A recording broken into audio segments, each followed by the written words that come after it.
Hi everyone, hope you are doing well from wherever you're watching this channel, depending on your time zone. There are people in the government who are working tireless to sabotage the spirit of our constitution. The constitution that gave us freedom to associate, among so many other things, including even protesting when you feel that there is something you want the government to listen to you. So Raila called for the mass action, and the people thought that it is a joke. But I can tell you, in as much people are trying to sabotage, trying to stop by using force, Raila is insisting that mass action is going to go on. Nothing will stop it. And there is a video he shared shortly to confirm to Kenyans that they should wake up early in the morning and he will be there to lead them in the mass action. This is what he's saying. Tukutane kesho asubuhi na mapema, maandamano Tuesday. It is very clear that hii maandamano ni kama tunaanza 6 a.m. in the morning. Listen to this video shortly, then we're going to continue with this conversation. Wakenya wote kila mahali wanalia ati gharama maisha imepanda sana. Bei ya unga iko juu. Si petroli imepanda, si bodaboda, nyinyi ndio hustlers. Kama kuna mtu anasema yeye ni hustler na hajali bodaboda, anawajali nyinyi kweli? Na wakati hustler alichezwa, saa hii walikuwa wanasema mama mboga. Saa hii mama mboga ndiye anaumia. Wanasema sasa hii inatakikana ipunguzwe. Manake wahenga walisema kikibebacho kikivuja nafuu kwa mchukuzi. Ama sivyo? Sisi kama wanaazimio tunataka tu mambo ya amani na kuelewana vizuri. Vijana we! Now, I don't know if you are ready for the mass action, but I believe there is a reason why Kenyans should get angry and be on the street to demonstrate against this government in the manner in which they are leading people. So, I want us to use this opportunity to remind ourselves some of the reasons why Kenyans should be on the street. What maandamano has been able to bring in this country, because people are trying to demonize maandamano, but we know very well, even we are where we are as of now, because of maandamano. If it was not for demonstrations, we will not be here today. For example, if you talk about Wangari Maathai was demonstrating. She was literally protesting against the activities that was happening to loot Karura forest. If she did not do so, we would not have Karura forest today, where people are going to enjoy themselves. As of now, people who were fighting in Mau Mau, they were literally protesting. Hiyo ilikuwa ni maandamano. Today, this country is at risk of taking us back to Nyayo era, being reduced to one party state, single party state. We are at risk. Someone want to deny us our freedom of speech, expression, and assembly. People want to take us back. But it is time to stand for your rights. So when you talk about maandamano, it is maandamano that brought about the repeal of Section 2A that created the multi-party democracy in this country.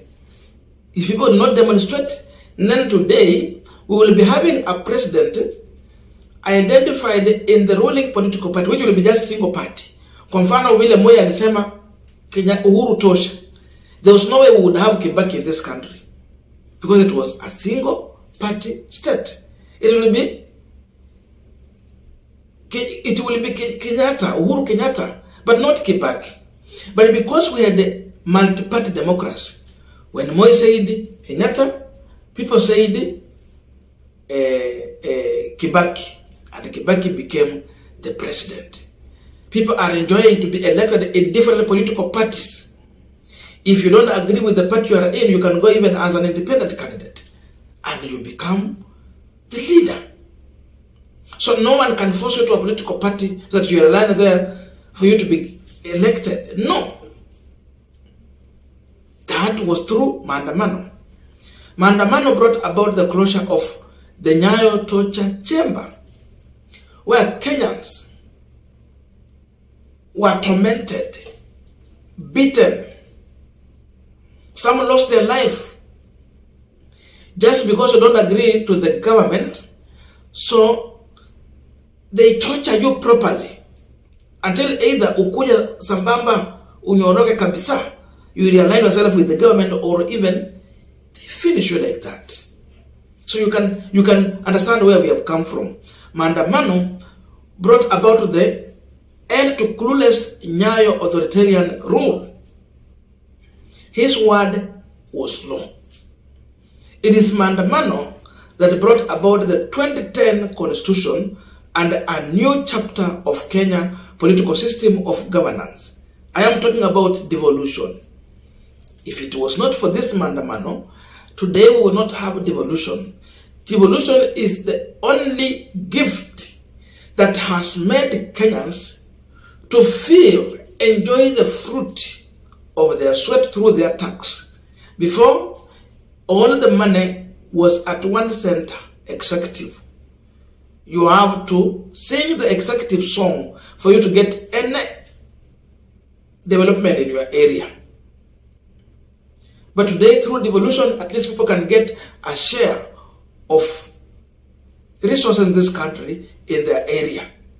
Some areas like the ASAL areas in this country might have not developed up to date. But because of mass action, devolution came in. And at least in those small units, you can feel development. But now this regime is coming here and it is showing every sign to finish devolution. Why are you keeping quiet? You cannot go in the street to demonstrate to protect this devolution. For 4 good months, there's no money to counties. Now they want to make another, they want to amend the law so that they become rubber stamp of county, such that even governors cannot manage in a manner in which to collect taxes.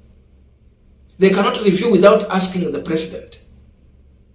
And people are keeping quiet. You must go to maandamano and say no. We are talking about Raila Odinga's maandamano, which has always been about quality leadership and citizen involvement in to promote efficiency and capacity building. Raila Odinga maandamano has been about expansion of formal democracy, which called for promotion of social inclusivity. Hii serikali ukiangalia kuna inclusivity. Saizi wanasema kama unavaa jacket unapata kazi. There's no inclusivity. The rest you cannot get. Kishanga ametuambia they are running a company. You are not included in their company. They are only those who have shares. So shareholders and dividends. And those who have shares are only those who have got to be appointed in that government. The rest, you are nowhere. Maandamano has been always about the quest for electoral justice, election transparency, accountability, and holistic exercise that presents the will of the people. When you vote, your vote has to count. In this election, did your vote count? We are talking about opening the server to be scrutinized, to know who won the election. So if we keep quiet, then it means our vote does not count and someone else will vote for us, give us a person to lead us, not necessarily a person that we want as Kenyan people. Constituting of the new IBC, Ruto want to do it single-handedly, to have a William Ruto commission. People are saying no, and this can be possible through maandamano yenye wanapinga hii. So we are talking about maandamano that has always been about how to end authoritarian mediocrity, anarchy, and lawlessness in public service. The maandamano we are talking about, which is being demonized by the UDA side, is the same that brought about the women empowerment, people with disability right and freedom, the minority right within our boundaries, all-inclusive slogan, and a sense of soberness in the public service. So maandamano has been all about you and me. You have a reason to be on the street, to stand, to protect your constitution. You have to tell William Ruto you are hungry. He cannot understand. Gachagua was lying and people were against the lies. So you see, they are going to continuously lie.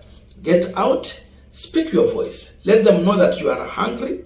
Let them know that you are angry. Let them know that you are not happy in the manner in which they are leading this country. They must open servers. They must bring cost of living down. They have to involve every political party in the constituting of the new IEBC. We need equality. They must bring money to the counties. Don't sit quiet when Ruto is killing county governments. He must disburse the 4-month money to county governments. Let civil servants get their salaries. Let us have money in our pockets.